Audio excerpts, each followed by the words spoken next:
Muy buenos días, bienvenidos a La Brújula por Radio La Luna.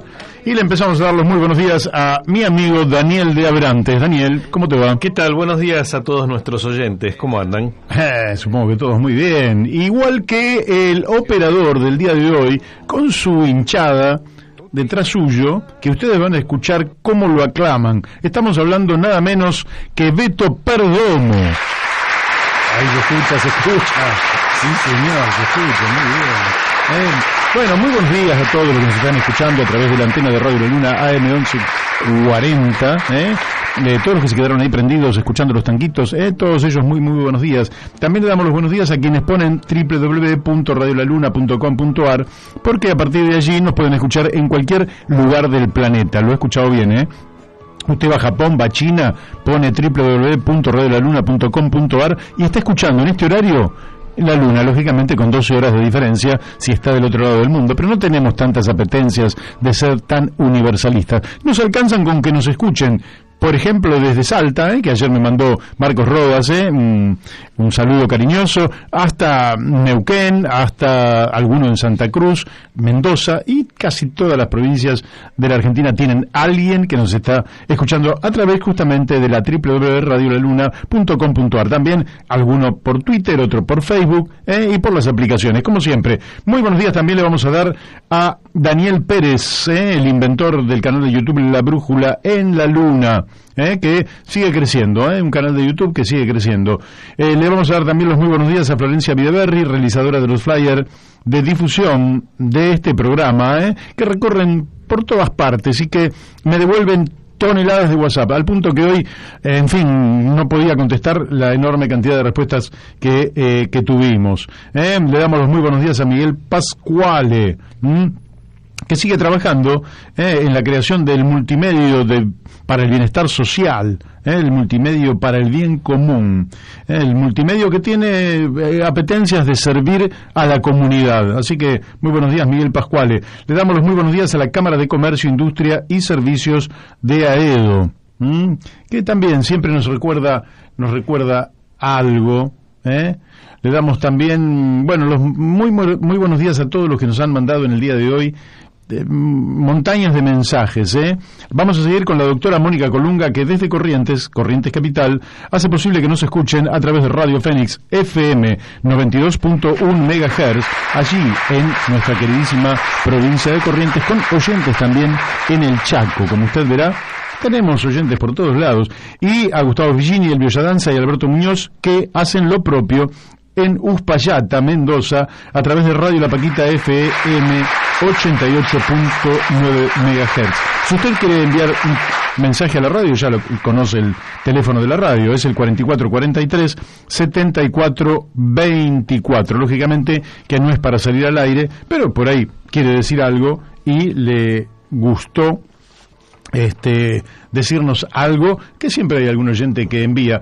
Mi mayor comunicación es a través del WhatsApp, si quiere mandarme algo, puede hacerlo al 11 62 97 9905, y ahí puede hablar con libertad, siempre con respeto, pero con total libertad. Hay cosas, usted sabe que en una comunidad grande como la Argentina, hay cosas que a alguna gente le gustan y a otra no le gustan. Y bueno, así es decir, por eso cuando usted va a un restaurante grande no tiene un solo plato, le ofrece diversos platos, porque incluso en una mesa uno dice, yo quiero pescado, y el otro dice, no, yo no quiero pescado, quiero jamón crudo, y el otro dice, no, el jamón crudo es muy salado, entonces yo quiero, y en fin, así es la diversidad, y la diversidad hace a la riqueza y al desarrollo de una nación. Bueno, ¿qué programa tenemos hoy? Hoy tenemos un programa caliente, Daniel. Como siempre. No te vas a creer. A veces somos más técnicos y lo técnico es más aburrido. Esto, en cambio, es un poquito más, es un poquito más caliente, porque tiene que ver básicamente con nuestra primera invitada, que es Margarita Stolbizer. A Margarita Stolbizer, bueno, le vamos a preguntar una cantidad de cosas, muchas de las cuales van a ser traslado de preguntas que nos han hecho a nosotros y que se las vamos a trasladar a ella. ¿Qué va a contestar? Lo ignoramos, no sabemos. Después vamos a estar hablando con el doctor Julio Raffo, Básicamente con Raffo vamos a estar hablando sobre, bueno, qué es lo que pasa con esto de el nombramiento del fiscal general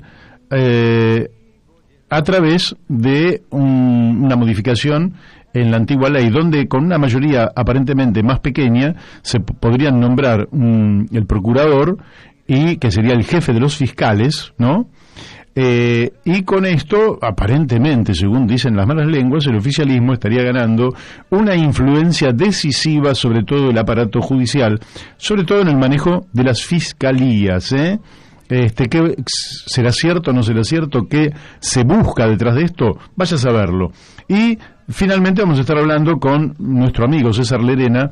Básicamente con César vamos a estar hablando sobre el tema de la pesca, el tema de la pesca que tanto nos ha venido preocupando, y hay un proyecto de área protegida que nos alerta César Lerena. Por eso siempre es importante tener gente que pueda conocer más a fondo la realidad, porque a veces bajo un título se esconde exactamente lo contrario, dice, bueno, aquí van manzanas y en realidad vienen peras o melones, vaya a saber.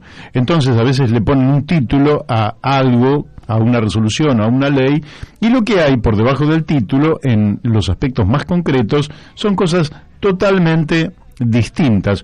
O por el contrario, a veces le vienen con una torta, que parece una torta magnífica, pero adentro de esa torta se esconde una cuota enorme de cianuro. Por las dudas, esa torta no la coma, porque le va a caer mal, muy mal para la salud. Así iniciamos el día de hoy, anunciando realmente un programa calentito. Mientras tanto, las noticias son más o menos las de siempre, ¿verdad? Yo veo la tapa de los diarios y nos repiten básicamente, propagandizan unos a favor, otros en contra,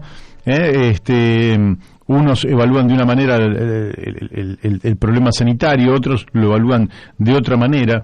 Da la impresión de que a los argentinos nos cuesta mucho ponernos de acuerdo y basarnos en datos que sean incontrastables. Uno podría decir que, bueno, si está lloviendo, la verdad que no tendríamos que estar discutiendo si llueve o no llueve, por cuánto tiempo va a llover, si hay que considerarlo o no una lluvia. Si llueve, ¿qué va a hacer? Llueve, es la realidad objetiva, pero a nosotros nos cuesta, porque alguien dice, sí, pero hace un rato no llovía.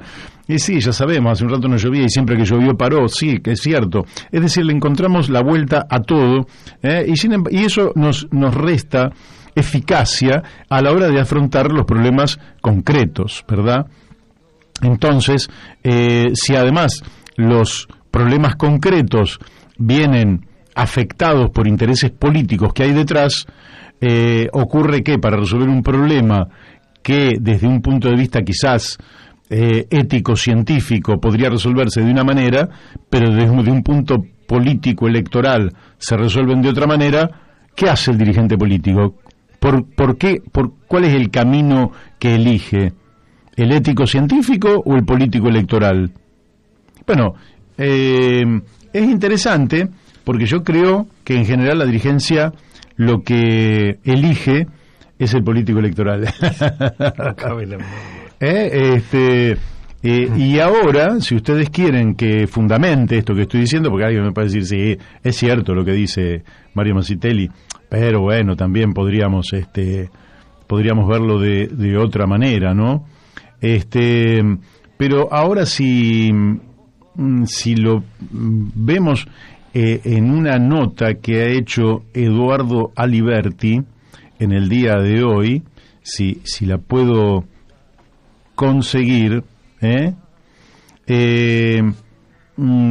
sería como que el gobierno, vamos a ver, lo que tendría que hacer lo que tendría que hacer el gobierno antes de las elecciones, Daniel: control epidemiológico, vacunas, domar la inflación, siquiera momentáneamente, evitando las tensiones sobre el tipo de cambio que generan psicosis colectiva y concreta aún entre quienes no vieron un dólar en su vida. Yo creo que está atrasado Aliberti porque la gente ya vio. No hay quien no haya visto un dólar en su vida, salvo que sea muy chiquito, digamos. Pero vos fíjate que dice domar la inflación siquiera momentáneamente. Regular tarifas de los servicios públicos para obturar bronca masiva. Eso para las elecciones. Asistencialismo de base para las elecciones. Avance con las organizaciones de la economía popular. Patear lo que se pueda y deba el monstruoso endeudamiento externo macrista. Endeudamiento externo, está bien que sea solo macrista, la verdad, y además que de lo que se trate sea patear para adelante, es decir, para después de las elecciones. Es un pensamiento estratégico. Comunicar alguna vez como se debe. Ganar las elecciones sobre ese piso y de forma tal que permita construir un relato relativamente tranquilizador hacia un futuro de mediano alcance que el gobierno sabrá si tiene previsto estratégicamente para salir de las meras tácticas. Es decir, un programa bochorno. Un bochorno, claro, vos decís, ¿por qué no vamos y resolvemos los problemas? ¿Por qué no vamos y buscamos la solución? ¿Por qué no charlamos incluso con otra gente con la cual se puede charlar? Nosotros, por ejemplo, con nosotros se puede charlar. ¿Por qué no llama el gobierno a otra gente para charlar? No, es infructuoso, olvídese.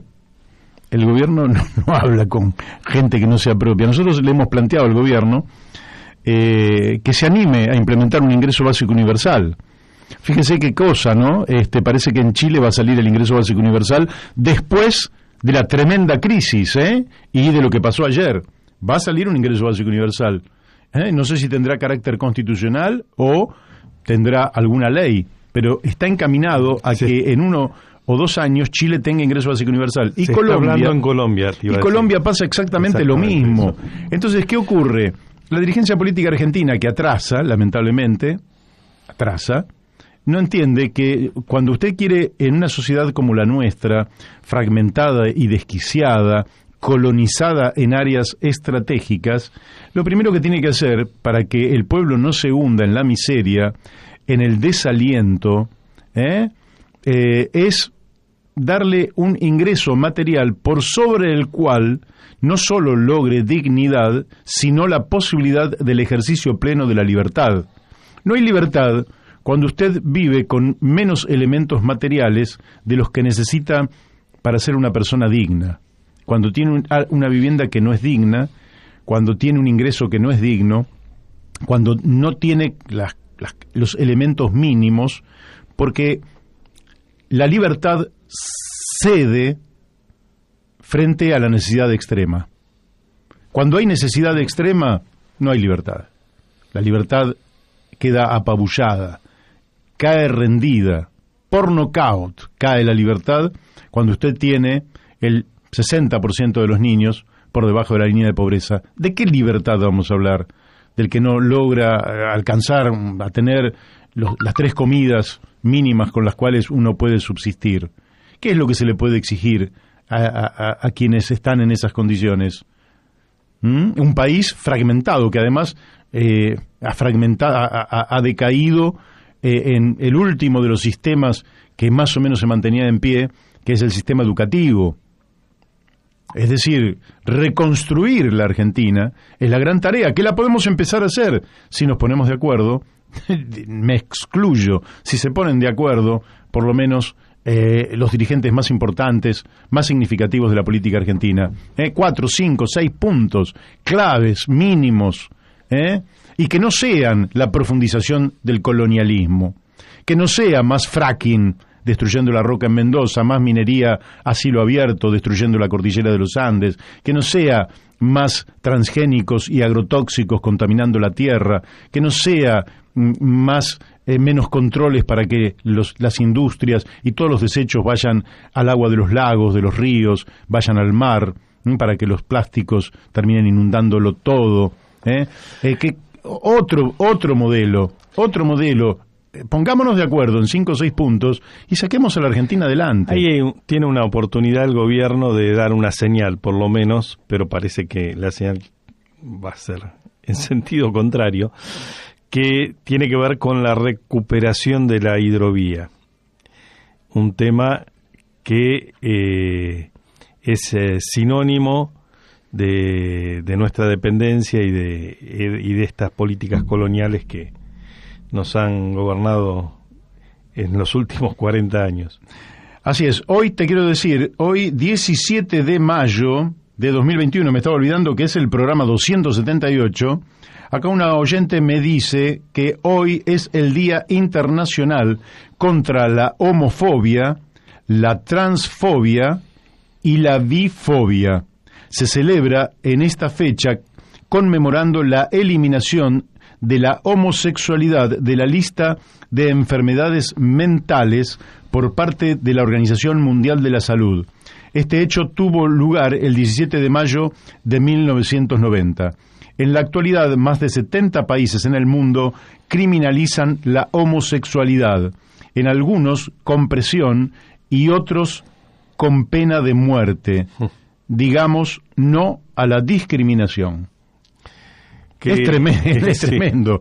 A veces nos asombramos que estemos en el año 2021. Sí, porque mira, hace 2500 años atrás, en la época, digamos, de Sócrates, de Platón, de Aristóteles, me parece que los griegos tenían una mirada bastante distinta al respecto. Vaya a saber cuál sería, en el fondo, la mirada de ellos. Pero digamos que algunos de estos países, de estos 70 países supuestamente civilizados en el siglo XXI, si se pudieran retrotraer a aquella época, no solo invadirían Grecia, sino que criminalizarían las relaciones homosexuales, que en aquel momento estaban aparentemente bastante naturalizadas, ¿no? Con esto nosotros no abrimos juicio, simplemente estamos diciendo que la Organización Mundial de la Salud, el 17 de mayo de 1990, dijo, señores, la homosexualidad no es una enfermedad mental. Así que los homosexuales que nos estén escuchando, bisexuales, trans, en fin, todos que se sientan por lo menos en su día, y que no están enfermos mentales, no son enfermos mentales.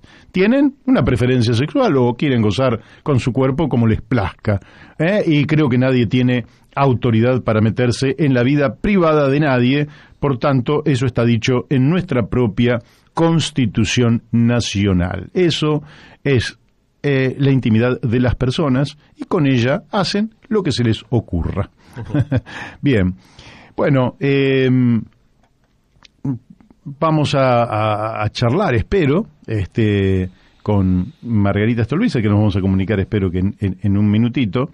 Mientras tanto, volviendo un poco al principio, da la impresión de que conforme el lugar en el que te encuentres, las cosas son de una manera o de otra y confundís lo que es opinión con lo que es realidad.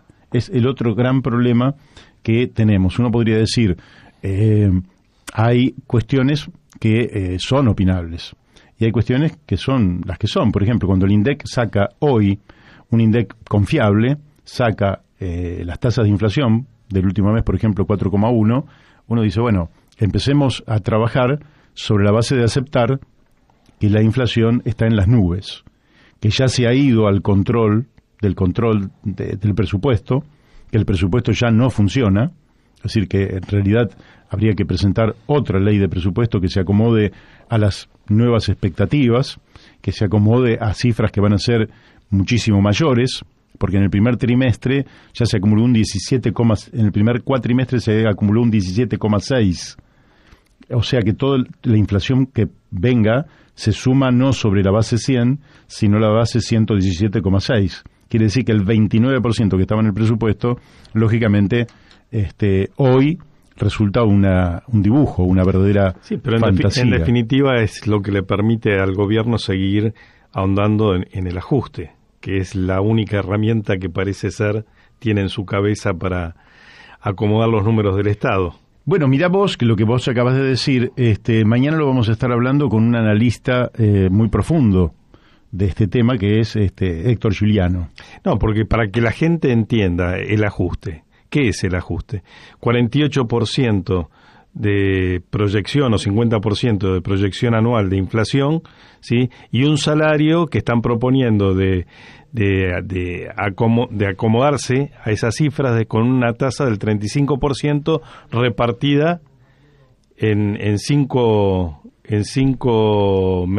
meses distintos del año, con lo cual eso es el ajuste. Eso es el ajuste, pero el ajuste es así. Menos, hay ajuste salarial. Vas a poder comprar menos kilos de pan. Pero claro, es lo que hay. Eso es objetivo, eso no es opinable. Hay un ajuste, después lo calificás de neoliberal, de nacional y popular, pero lo que hay es un ajuste tradicional sobre salarios, jubilaciones y una política tributaria que tampoco es progresista. Buenos días, Margarita. ¿Ya estamos en contacto contigo? Sí, buen día. ¿Qué tal? ¿Cómo les va? Muy bien, muy bien. Bueno, un gusto volver a charlar con vos. Gracias, Mario. Bueno, en principio te quiero decir que te voy a reflejar algo de lo que nos devolvieron los oyentes, la gente que está en contacto con el programa, y uno de ellos es el defensor del pueblo de la tercera edad, Eugenio Semino, que te manda un caluroso abrazo. Lo aprecio mucho, mucho. Bueno, después no te vayas a creer, para ser sincero, que todas eran a favor, pero hay muchas a favor, es que es importante.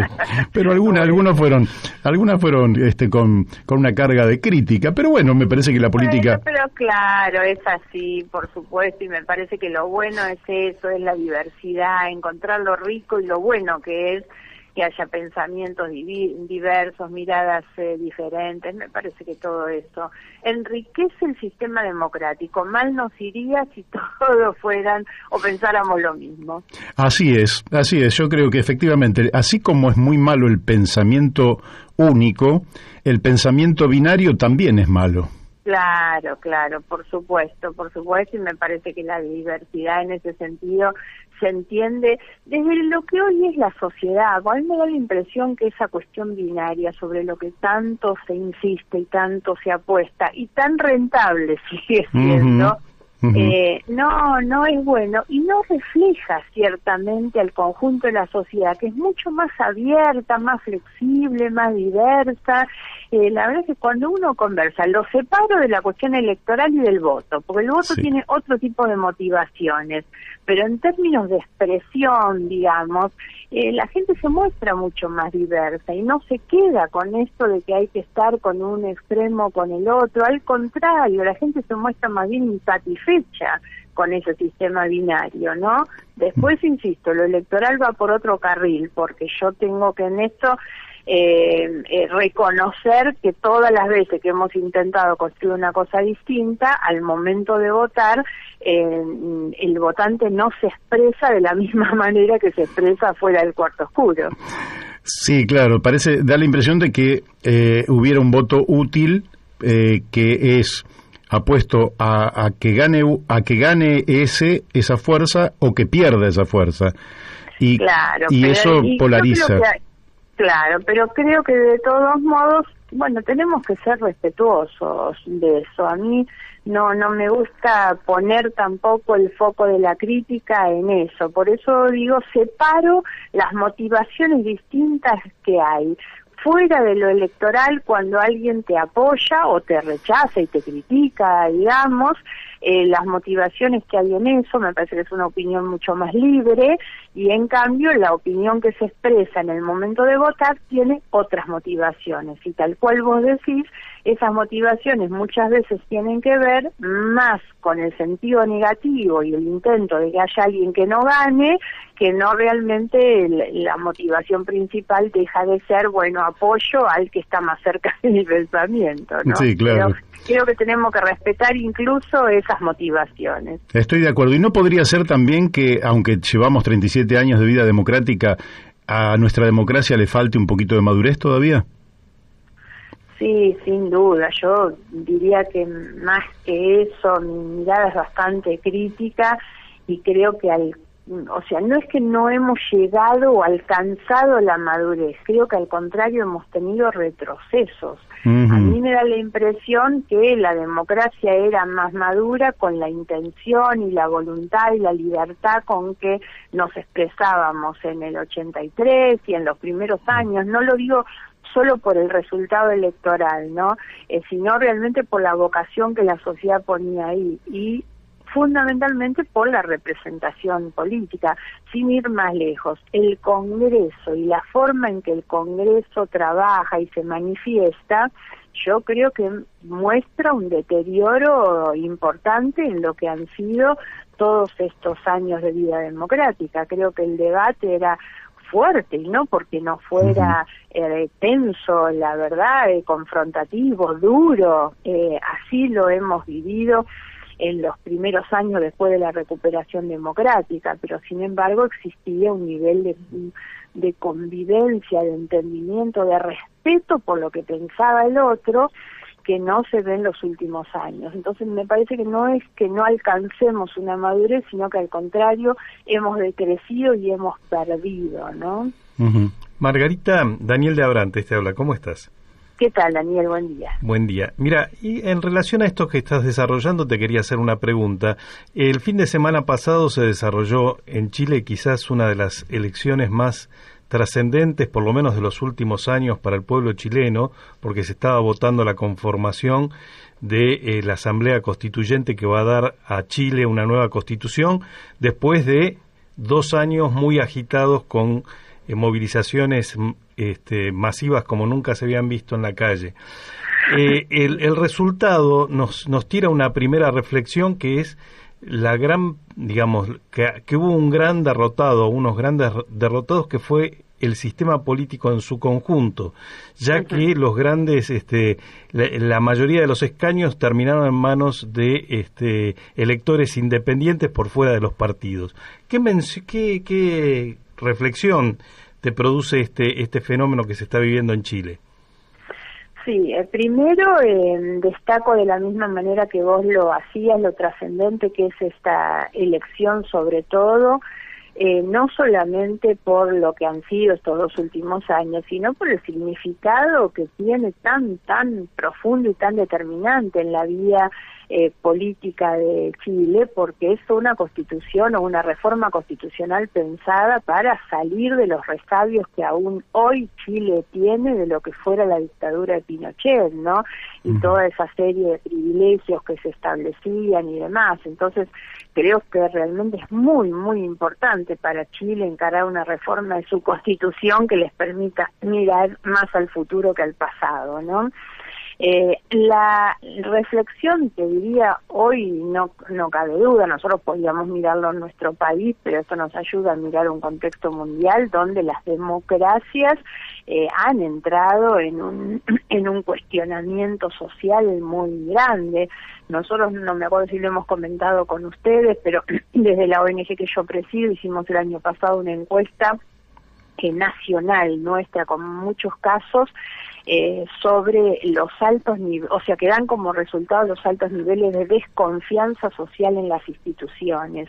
Lo peor, lo más grave, es que la gente desconfía más de aquellas instituciones que están basadas en el sistema de representación, en los partidos políticos, en el Parlamento, en los sindicatos, y esto es lo que viene ocurriendo en el mundo. Nosotros podríamos hablar de lo nuestro, de Argentina, de América Latina, donde está Chile incluido, pero no hay duda que hay un cuestionamiento fuerte sobre toda la insatisfacción que genera la democracia porque no sabe atender las problemáticas sociales. Esto tiene que ver con el fracaso de la agenda social que no forma parte de la agenda de la política. Y cuando nosotros lo vemos acá, yo lo vengo criticando en un gobierno que pone más énfasis en la discusión de los temas judiciales, que apuntan más a reformas que buscan impunidad, que no mejorarle la vida a la gente, en un momento donde la verdad la mayoría de los argentinos lo pasa mal en términos sanitarios, en términos económicos, laborales,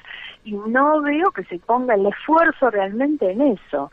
Ahora miro también a la principal coalición opositora y la veo entretenida en la misma agenda, en discutir el pasado, quién tiene la culpa, quién hizo peor las cosas, y obviamente en el rechazo de todo lo que plantea el gobierno, pero tampoco los veo discutiendo la agenda social, esa agenda que está requiriendo de parte de la política otro tipo de respuestas. Perdón porque lo hice muy largo, pero me parece que lo de Chile es un reflejo de lo que pasa en general en los países de América Latina, en el mundo también. Ahora, cada cual tiene que hacer cargo, obviamente, de su parte.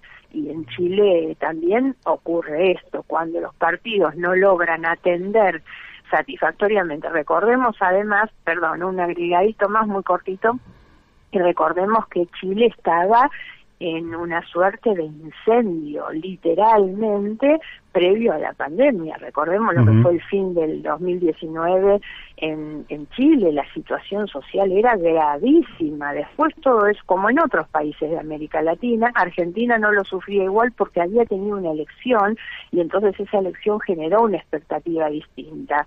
Pero Chile era una demostración del incendio que ya en ese momento tenía la política, el gobierno, por supuesto, y eso es lo que se refleja en el resultado electoral. Sí, claro. Y vos sabés que votó el 43% del electorado. Claro, muy bajo. Ahora, muy bajo. Sí, no estaría bien que no agregara a esto el cuidado que debemos tener con los comportamientos antidemocráticos, porque yo justifico el enojo de la gente con la política, con los partidos, y que se exprese de esta manera, acompañando sectores independientes, pero ojo que no creo en las organizaciones sociales ni en los caudillos que vienen de afuera como una lavandería de la política de los partidos. Yo sigo creyendo en que la democracia se sostiene si fortalecemos los partidos políticos, si logramos que los partidos políticos vuelvan a tener el sentido de la representación, que es lo que se ha perdido, ¿no? Por eso, ojo, si bien aparece como justificado ese enojo y esa forma de canalizarlo, ojo con lo que puede venir atrás de esto, ¿no? Sí, claro. No, creo que en eso espero que todos hayan reflexionado que con ser imperfecto el sistema democrático es lo mejor que tenemos y los partidos políticos son piezas indispensables, pero también son indispensables las referencias políticas, y fíjate que vos sos una referencia política, de manera que como me llegaron algunas preguntas, lo que voy a hacer es, en lugar de preguntarte lo que yo tenía preparado, trasladarte, pero te las voy a dar un par de ellas nomás, con nombre y apellido, porque son quizás nombres que te resulten bastante familiares. Uno es de Martín Bielicki, el hijo de José Bielicki. Sí, José, sí, Martín, lo conozco mucho, lo quiero mucho también. Sí. Bueno, dice que te pregunte él dice si vuelve a Juntos por el Cambio. Yo le dije, yo le contesté, nunca estuvo, le puse yo. Claro. Bueno, él dice si vas a ir a Juntos por el Cambio. Pero también hay otro dirigente que es de Lomas de Zamora, cuyo padre fue la mano derecha de don Oscar Allende en otra época, pero que él también es que es Jorge Portero, que me dice, me gustaría le preguntaras a Margarita, que muchos consideramos que las circunstancias cimentadas en su imagen, su trayectoria, la colocan en la provincia como un factor fundamental para el armado de una tercera opción, con posibilidades de llegar a obtener bancas a nivel nacional y local que excede el marco de los intereses de su propio partido. Una alta responsabilidad para comenzar a cambiar la política argentina, que no debería rehuir, mira vos, y que todos sus potenciales aliados deberíamos reconocer y facilitar. Esto dice Jorge Portero. Bueno, ahí tenés dos de las tantas preguntas. ¿Qué estás evaluando? ¿Qué pensás? ¿Cuál es tu papel? ¿Cuál el del GEN, lógicamente, que es el partido del que sos principal referente? A ver, primero, tal cual vos también anticipaba la respuesta, yo no vuelvo a Juntos por el Cambio porque nunca fui Juntos por el Cambio, en realidad. Tampoco volvería al radicalismo, de donde sí he salido, y la verdad es que yo siempre reivindico mi condición de radical, porque digo radical no es por estar cuidando la puerta del comité, sino por las ideas que uno siente y que uno valora, y yo adherí al radicalismo siendo muy joven, muy chica, con ideas que no he cambiado. El problema es que el Partido Radical dejó de expresar esas ideas por las cuales yo en su momento había adherido y sigo adhiriendo, por supuesto, pero no volvería al Partido Radical, que creo que está muy lejos de eso, lamentablemente. Si bien, por supuesto, coincido y tengo gente muy amiga y a la que valoro y respeto y tengo diálogo con ellos. Ahora, la otra, siempre dentro de esta pregunta, cuando a mí me dicen, vas a ir a Cambiemos. No, la verdad no voy a ir a Cambiemos, porque Cambiemos es el gobierno de Macri. Claro. Entonces yo no puedo ir a un gobierno al que yo realmente he criticado mucho y lo responsabilizo en gran medida de los desastres que hoy tenemos. Entonces no podría ir ahí. Ahora, que converso con ellos y que me parece que con muchos de ellos se puede pensar en algo a futuro, sí, la verdad es que sí, pero no en Cambiemos, que fue un fracaso, porque la verdad es que fueron un fracaso. Entre otras demostraciones del fracaso es que después de eso volvió el kirchnerismo. Ese es el principal fracaso del gobierno de Macri. Y es seguir, como siguen estando siempre, mirando hacia el pasado. Hoy los veo además enredados en internas propias y me parece que eso nos hace perder realmente el sentido que tiene que tener la política, que es un sentido justamente de atender lo que hablábamos antes, que es una agenda social que está descuidada. Hay que dejar de pensar en la agenda propia de la política o de los políticos y pensar en la agenda de las personas. Entonces, que con muchas de esas personas yo converso y me encantaría, me he reunido con el presidente del radicalismo de la provincia de Buenos Aires, recientemente electo, con Maxi Abad, una persona joven que la verdad me genera una gran esperanza de que se pueda trabajar hacia adelante. Él apoyaría una candidatura como la de Facundo Manes, que es otra persona que a mí me alienta muchísimo a pensar en algo distinto. He conversado con María Eugenia Vidal, con quien también me parece que es bastante realista por el fuerte sentido autocrítico que ella manifiesta respecto de lo que fue su gobierno y el gobierno de Macri. Entonces, la verdad es que yo con la gente que mire a futuro y no al pasado, no quiero a nadie que me busque para reivindicar el gobierno de Macri o para volver a hacer las cosas que hicieron. Ahora, pensar a futuro, por supuesto que sí y que puedo hacerlo. La pregunta de Jorge de Loma de Zamora, creo que era Jorge, ¿no? Jorge Portero. Viene también muy a cuento de esto. Yo he dado muestras más que suficientes del intento de trabajar en esa tercera vía, en esa tercera alternativa para no alimentar la grieta, porque creo que realmente la grieta le hace muy mal a la Argentina. Es muy rentable para los políticos que la practican, porque les permite ganar elecciones, pero ha sido muy malo y es muy malo para la Argentina que no puede haber un ámbito de diálogo, de construcción de consensos, para discutir cuáles son las mejores políticas para llevar adelante, ¿no? Sí. La idea de una tercera vía a mí siempre me entusiasma, pero creo que lo he hablado con vos, Mario, me entusiasma más en términos de ilusión, de abstracción, de deseo, si se quiere, que de lo que yo pueda ver hoy como algo efectivo, concreto. No lo estoy viendo y lo lamento muchísimo, pero me parece que estamos enredados una vez más en una grieta, en una polarización muy fuerte, y entonces ese espacio termina muy, pero muy asfixiado, que es lo que nos ha pasado a nosotros en las 3 elecciones anteriores, que es terminar sufriendo esa asfixia que se produce cuando, como dije antes, no solamente los políticos crean, inventan y profundizan esta estrategia de polarización, sino cuando la ciudadanía termina tan tomada por esa estrategia que termina votando en función de eso, ¿no? Entonces, esa es la razón por la que hoy me cuesta tanto ver un espacio alternativo. La otra cuestión es, si se quiere, más concreta, que es que nosotros cuando intentamos esa vía fue en acuerdo con sectores del peronismo que nos ayudaban a tener esa fortaleza de espacio intermedio, concretamente el acuerdo con Massa o después con Labaña.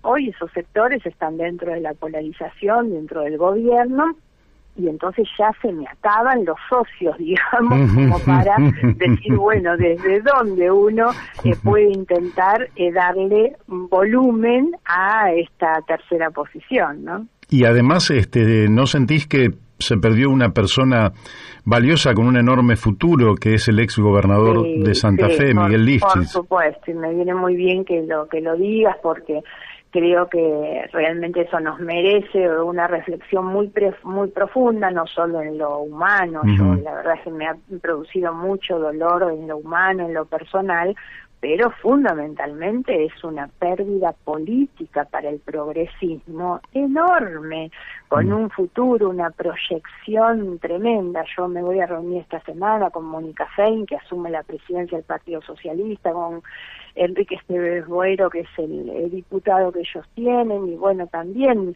tratando de colaborar para pensar en algo, porque esto para el Partido Socialista como para el progresismo en general es una pérdida enorme, y para la construcción de esa tercera alternativa, porque nadie ignora que él estaba ahí tratando de sostener esa idea. Claro. Te quiero, bueno, no puedo dejar, ya que venimos de la cosa política, antes de entrar en otro tema y pidiéndote disculpas por todo el tiempo que te estamos robando, te tengo que preguntar, ¿cómo lo ves a Florencio Randazzo, que da la impresión de que está en un minué en el cual no se sabe si va a salir o no va a salir, o qué sé yo, no sé qué estará evaluando? ¿Cómo ves vos eso? En fin, no te quiero dar mi opinión. A ver, yo te soy muy sincera en esto, yo he conversado con él, es una persona, así como te decía hace un momento, he conversado con Vidal y me parece que es la persona que tiene más los pies sobre la tierra dentro de lo que es esa coalición, digamos, porque ella reconoce de manera muy autocrítica los errores que se cometieron, digamos, en su gobierno y mira hacia adelante. También te diría que del otro lado, Florencio Randazzo me ofrece la misma opinión. Es alguien que él ha formado parte determinante del gobierno del Frente de Todos, con el que yo tengo enormes diferencias, pero es de esas personas que han reconocido todas esas cosas, se ha distanciado y hoy ofrece una mirada más al futuro que al pasado. Y por eso son dos personas con las que yo converso y realmente me alienta a pensar en una cosa así. Ahora, tengo, que esto es lo que te iba a decir de manera muy sincera, digamos, tengo alguna reserva en el sentido de por qué veo que lo de Randazzo no cobra volumen suficiente. Porque me parece que él se ha quedado en un anclaje muy del peronismo, digamos, entonces trabaja muy en eso, en la búsqueda de los aliados dentro del peronismo. Le resulta muy difícil crecer porque la mayoría de los peronistas están dentro de los espacios de poder del gobierno, eso le cuesta. Y lo otro es, digamos, lo que él tiene hoy como ladero más importante para mostrar su volumen es La Baña. Y yo con La Baña, sinceramente, tuve una muy mala experiencia y no me parece que sea lo mejor para construir realmente esa otra alternativa. Entonces todo esto le quita volumen a Randazzo, en quien, insisto, lo veo muy bien a él parado, en el discurso de Randazzo a mí me alcanza bastante, pero después de ahí a la posibilidad de concretarlo, bueno, ya eso me genera muchas más dudas. Claro. Hay la última que te voy a hacer, Margarita, porque después me quedarían otras que nos llevarían a otro tiempo. Pero ya vamos a tener oportunidad. Sí, igual. sí. Que tiene que ver con todos los amigos que también están en el frente de todos. Algunos de ellos yo los reporteo, como por ejemplo Claudio Lozano, claro, o Víctor de Genaro, Cachorro Godoy, etcétera, ¿no? Toda una franja, además de gente que viene de algunos de la izquierda tremendamente dura, como Juan Carlos Alderete, por ejemplo, claro, de la corriente que también lo hemos entrevistado, de la corriente clasista combativa, el Partido Comunista Revolucionario. Toda gente muy valiosa, así toda es, y que, muy valiosa, que están allí. Y vos sabés que acá un oyente me envía, dice que Nación está negociando una suba del 35% a empleados públicos en 5 tramos desde junio del 21 hasta mayo del 22, con una inflación que lógicamente va a rondar el 50%. Esto significa otro ajuste más después de prácticamente 3 años anteriores de ajuste. La pregunta es, ¿cómo observás vos la permanencia en un espacio de parte de estos amigos, ¿no? En un espacio que lo que está mostrando es una política de ajuste sobre los salarios, sobre las jubilaciones, deteriorando aún más el poder adquisitivo de jubilados que ya son pobres, que expresan una política ellos alternativa, pero que se quedan ahí, en esos espacios de poder. ¿Cómo lo ves vos? Inexplicable. Lo resumiría en esa palabra, digamos.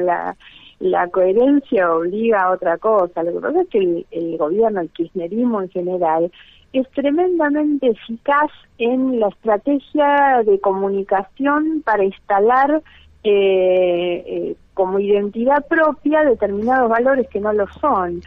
Ocurrió desde Néstor y Cristina, que instalaron muchas veces esa idea de que eran progresistas, de que eran transparentes en un momento, se llegó a creer, y obviamente que no eran ni son ninguna de las dos cosas, mucho menos Alberto Fernández, que es un hombre que viene de la derecha más reaccionaria, en realidad. Entonces, esperar una cosa distinta es muy difícil, y lo otro es la realidad, ¿no? El otro día yo contesté un tuit de Insaurralde que decía: se acabaron los tarifazos, y yo digo, la verdad es que ser muy hipócrita, yo no sé, que te vengan a vender estas cosas. La única verdad es la realidad, y la realidad es que en un año y pico vamos a ir en el aumento 16 de la nafta, con todo lo que eso implica, lo que lleva a un aumento total de la nafta en el tiempo que llevan de gobierno de casi el 70%.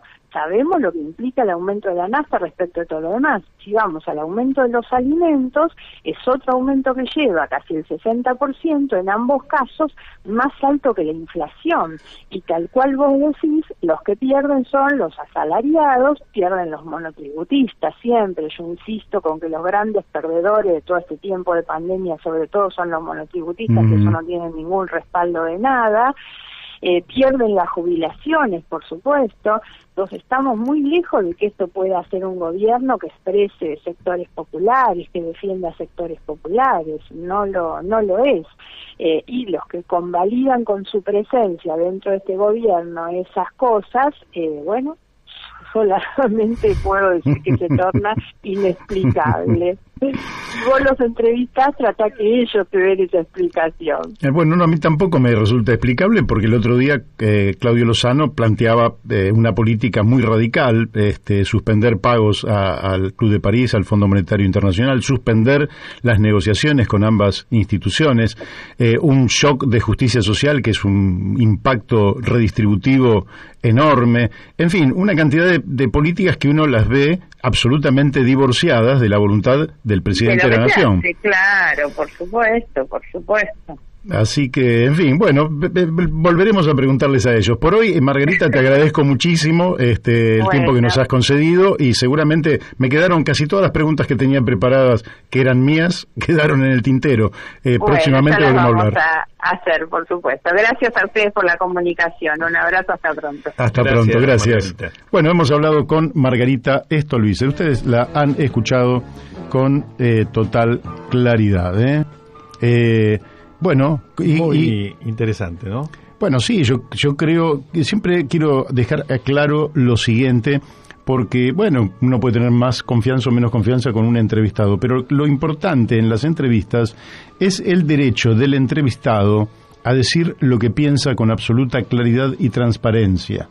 Es decir, mi misión, digamos, en general, con cualquier entrevistado, tiene que ver con la posibilidad de que el entrevistado diga lo que él quiere decir, no que diga lo que yo quiero que diga, o confrontar con él si dice una cosa distinta a la que yo pienso, porque entonces le estoy coartando ese derecho a que libremente pueda decir con precisión lo que piensa. Bueno, y por otra parte, como lo que cada persona piensa, siempre hay que pensarlo. Daniel, vos sabés que yo a veces escucho, y esto es un paréntesis que hago, ¿no?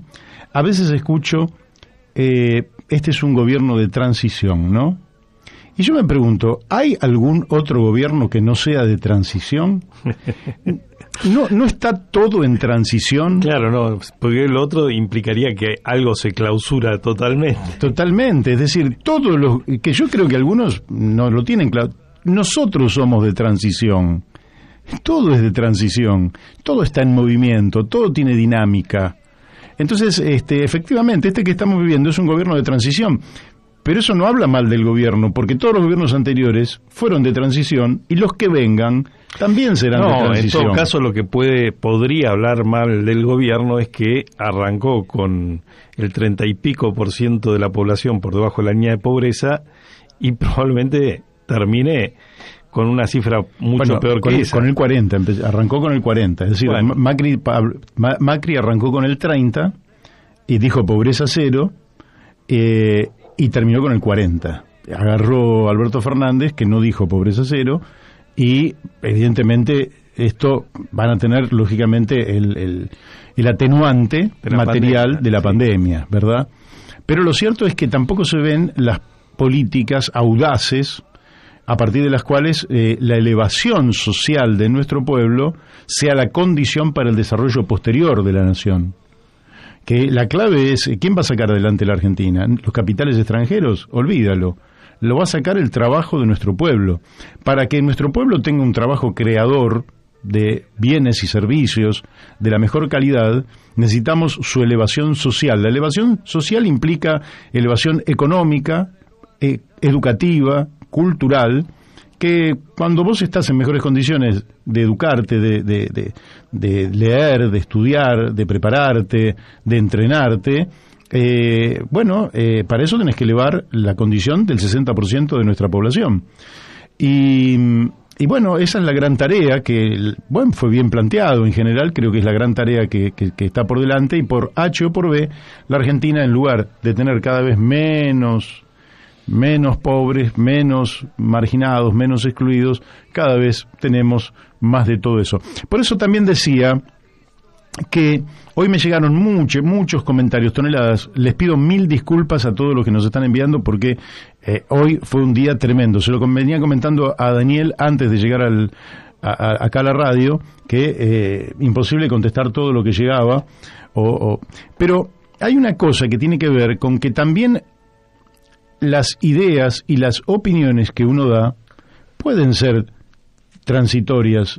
¿Por qué? Porque uno tiene una opinión sobre la base de determinada información y después o bien cambia la realidad o bien la información con la cual uno se nutría cambia y tiene el derecho a cambiar de opinión. Había un economista inglés absolutamente famoso, que Keynes, estoy hablando de Maynard Keynes, un economista que es absolutamente reconocido, quizás como el mayor economista del siglo XX, por lo menos por su fama. Y el tipo tenía una frase bien típica de los ingleses, ¿no? Pero el tipo decía: cuando la realidad cambia, yo cambio de opinión. ¿Usted qué hace? Claro. Y bueno, efectivamente, cuando la realidad cambia de opinión uno. Y a mí me gustaría que muchas opiniones que yo tengo negativas fueran cambiadas a opiniones positivas, porque la realidad cambia. Sí. Me encantaría, por ejemplo, que la defensa del ambiente se transformara en una bandera de todas las fuerzas políticas, y entonces yo cambiaría mi opinión sobre lo que considero un conservadurismo bicéfalo que tenemos en la Argentina. Lo cambiaría mi opinión, porque vería que ellos también cambian, y entonces yo cambiaría la opinión. Esto me parece que es importante, porque en esa dinámica, en esa dialéctica, es como vamos a crecer como pueblo. Sí, todo cambia, lo dice la canción, ¿no? Pero también dice la canción, pero no cambia mi amor, porque los principios y hay razones más fundantes de nuestro ser que son las que no cambian, y sobre las cuales vamos modificando nuestras opiniones. Así es, pero hay un sistema de valores que no debería cambiar. Vamos a la tanda de la radio y en un ratito nomás vamos a estar hablando con el doctor Julio Raffo. Bueno, seguimos aquí en La Brújula, ya estamos en contacto con Julio Raffo. Buenos días, Julio, ¿cómo te va? Hola, buen día, Daniel, buen día, Mario y Daniel, que me dijeron que están juntos. Sí, estamos aquí los dos. Hola, Julio, ¿cómo estás? Julio, como hombre del derecho, profesor de filosofía del derecho durante muchas décadas en la universidad, nosotros queríamos consultarte por la magnitud que tiene el esta iniciativa del oficialismo en torno, aparentemente, a modificar una ley a partir de la cual, por una mayoría simple en el Senado, se podría designar al Procurador General de la Nación, es decir, el fiscal de los fiscales, por decirlo de alguna manera. ¿Qué opinión, qué sabés y qué opinión tenés al respecto? Bueno, primero te voy a dar un marco general de una opinión mera doxa para mantener el tono filosófico. Mera opinión. Yo creo que al kirchnerismo y al núcleo duro, la señora y sus cómplices, por decirlo de alguna manera, se le puede aplicar lo que dicen que se le decía del cardenal Mazarino, que eran personas capaces de hacer los movimientos más trascendentes, pero siempre inspirado por un interés mezquino, por un interés muy pequeño, muy mezquino. Acá esto obviamente es una reforma importante, pero que tiene un claro interés mezquino, a mi juicio, que es el de buscar la impunidad de los delitos que se están investigando, que incluyen a la señora Fernanda Cristina Fernández de Kirchner, a sus hijos y a muchos gente de su entorno cercano, algunos de los cuales ya fueron cayendo, como De Vigo, como Lázaro de Báez, etcétera. Y eso creo que los tiene muy nerviosos. Entonces, ¿qué se trata de hacer con esto? No solo ponerlo por mayoría simple, sino dejarlo atornillado, para sacarlo se necesitan los 2/3. O sea, es muy raro, ¿no? Para ver si sirve con la mayoría simple alcanza. Pero para ver si no sirve, con solo se necesita una mayoría especial. Qué raro. En la jerga de barrio dicen, lo quieren dejar atornillado, lo quieren poner fácil y hacer difícil que se lo saque. Eso es lo que se lee. Con la última reforma también muy importante, y algunos la han aplaudido, en fin, yo no soy penalista, que es la del Código Procesal Penal, que se llama Código Procesal Penal Federal, se estableció el sistema acusatorio. El sistema acusatorio quiere decir que el empuje central del tema lo tiene el fiscal, y tiene lo que se llama la disponibilidad de la acción fiscal, de la acción pública por los delitos. Quiere decir que el fiscal, si va a menos, el juicio va al pantano. Entonces, el jefe de los fiscales puede dar instrucciones y para que los juicios vayan a menos en este asunto. Entonces, todo esto va, por un lado, que buscar la impunidad a frenar los juicios, que son difíciles de frenar, porque tienen su lógica, están bastante avanzados algunos de ellos, están en la etapa oral, los jueces están puestos, se puede sacar uno, se puede dar, pero no se puede sacar a todos los jueces y a todos los camaristas y a todos. Pero creo que acá la estrategia es otra, es paralela, no es excluyente. Yo creo que la estrategia también es inundar de causas penales a la oposición. Y para eso se necesitan perros de presa, tipos que realmente van a dar causa de cualquier cosa. Y ya se intentó hacer con mal resultado, ese asunto del operativo PUF, que se inventó, y el señor D'Alessio, que era falso abogado, y que solía acusar a las Tornelli y a nosotros, eso se desinfló. Pero ¿por qué no tienen los fiscales ajustados e instruidos y subordinados para que eso crezca? Porque el escenario que yo creo que ellos buscan no es tanto parar las causas, no porque no quieran, sino porque creo que no se pueden pararlas todas, sino crear una gran cantidad de causas a Macri, al otro, los ministros, y generar, bueno, hay que salir de esta guerra y pacificar el país y amnistiar todo.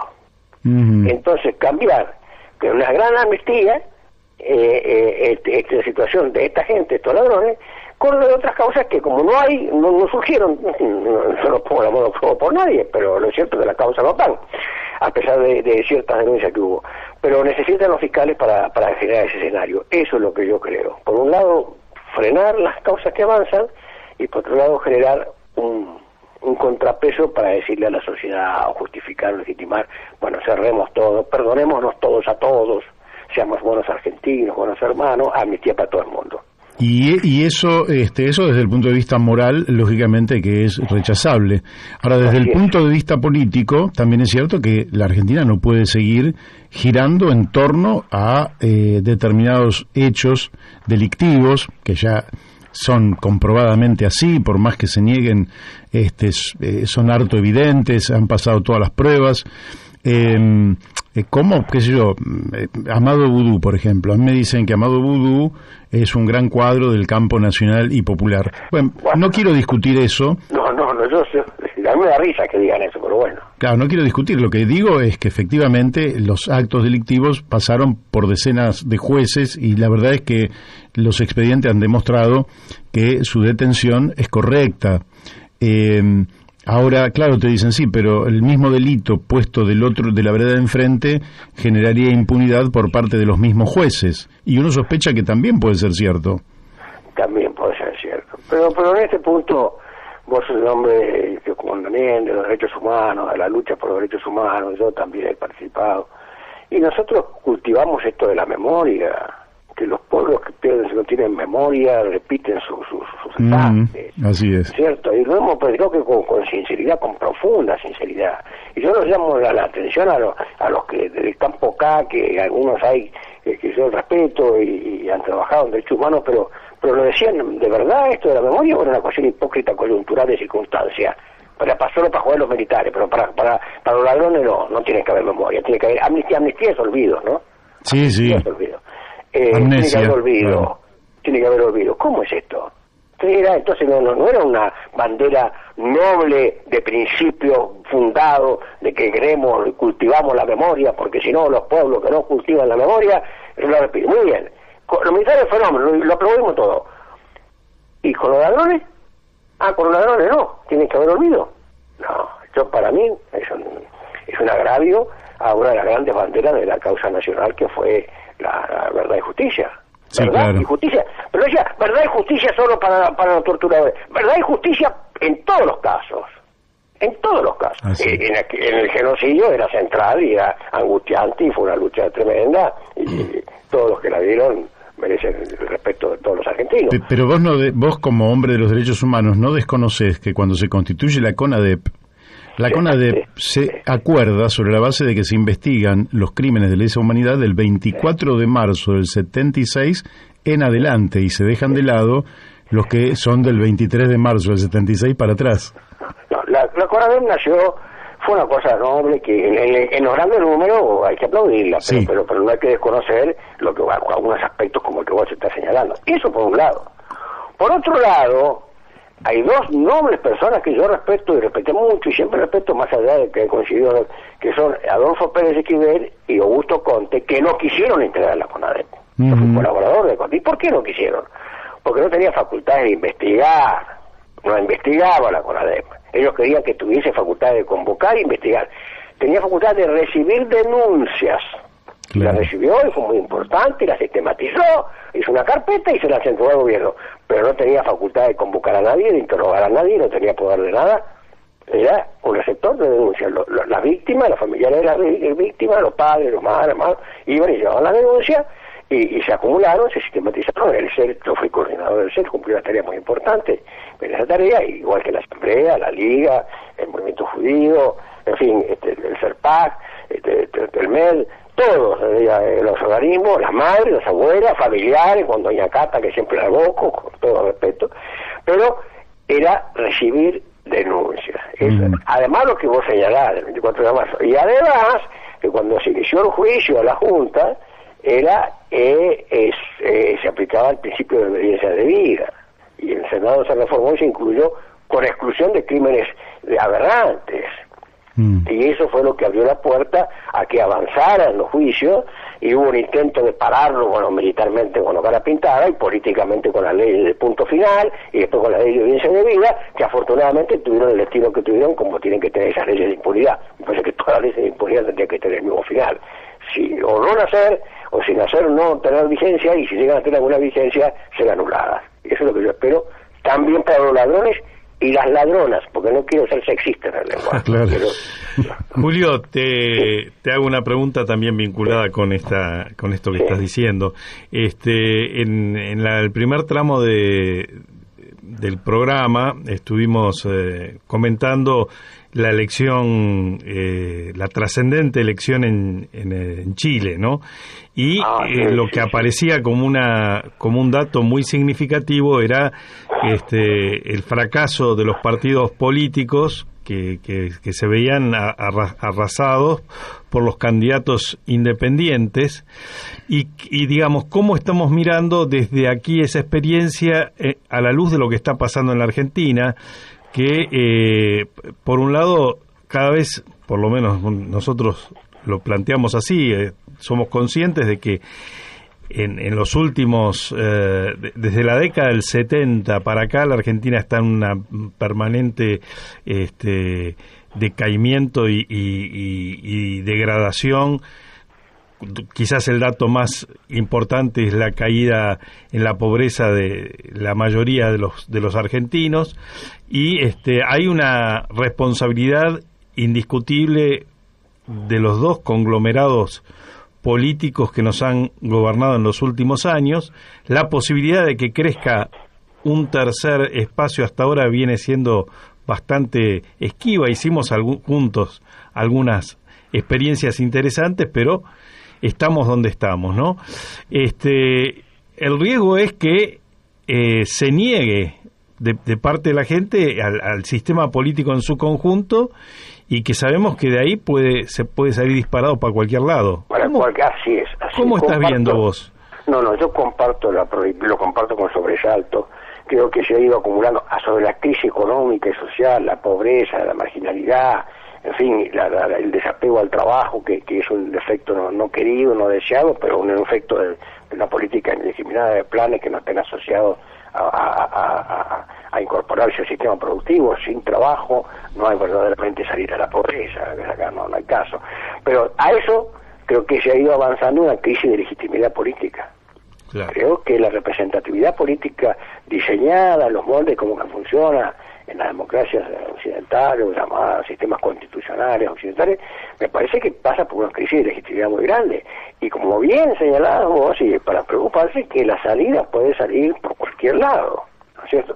La historia, volviendo a la memoria, lo que pasó en Italia en su momento, lo que pasó en Alemania en su momento, lo que está pasando en algunos países de Europa ahora, en que aparecen partidos de extrema derecha, en España con Vox, en muchos países, Ucrania, en fin. Hay en Israel que gobierna un gobierno de extrema derecha, corrupto y de extrema derecha, y eso lo saben todos, sabemos todo.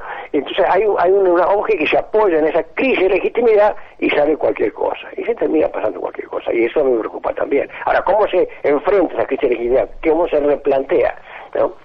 Yo creo que la reforma constitucional de los 24 hizo muchos daños, ¿no? Alguna cosa, pero hizo muchos daños. Uno de los daños que hizo fue clausurar la posibilidad de que hubiese candidatos por fuera de los partidos. Claro. ¿Por qué clausurarla? La clausuró. Lo metió en la Constitución. Antes los partidos no estaban en la Constitución, era creación legal y funcionó en Argentina durante muchísimo tiempo bien, o bastante bien, cuando había democracia, pero la Constitución del 94 dijo no, sin los partidos políticos no hay salvación, es como la Iglesia. Es Iglesia nur salud, ¿no? Fuera de la Iglesia no hay salvación, dice la Iglesia. Y los partidos políticos hegemónicos en ese momento pusieron, y la Alianza tiene su responsabilidad en eso también, que si un partido político no puede haber representatividad, es necesario entrar al partido político. Y el partido político se llama la lista, como vos y yo sabemos que somos hermanos listas. Y se arma lo mejor que se puede. ¿Qué vas a hacer? Sí, bueno, ojalá se pudieran armar mejores. Pero en realidad, incluso en la Argentina te faltan, es decir, sobran partidos en la Argentina. Yo creo que con 5 partidos la Argentina podría canalizar todas las corrientes de opinión que tenemos en el país, pero tenemos 800 partidos. Nosotros con Daniel nunca nos hemos movido de un partido histórico fundado por el doctor Juan B. Justo, que es una corriente de opinión. Pero que también tuvo sus divisiones. No, sus múltiples, casi infinitas divisiones. Sí, claro, su momento de gloria y su decaimiento, es decir, pero bueno, pero quiero retrotraerme a un tema que lo podés enfocar vos, porque en realidad cuando hablas de filosofía del derecho, yo entiendo por filosofía la capacidad que tiene el ser humano de reunir un conjunto amplio de conocimientos y lograr sintetizarlos, porque son generalizaciones de múltiples... Y sobre todo eso, la mirada generalizadora, la mirada de las cosas esenciales, tratar de ver lo esencial en el fenómeno, y no efectivamente. Lo y llamativo, ¿no? Efectivamente, pero quiero ir desde lo particular a lo general. Vos hablaste de la ley de obediencia debida, que lógicamente estamos hablando de la década del 80, que después lógicamente cayó. Pero yo quiero recordar que ya en 1904 y 1905 Alfredo Palacios prácticamente había cerrado el tema de la obediencia debida que se blandía dentro de la estructura del Estado en la Argentina y básicamente dentro del ejército.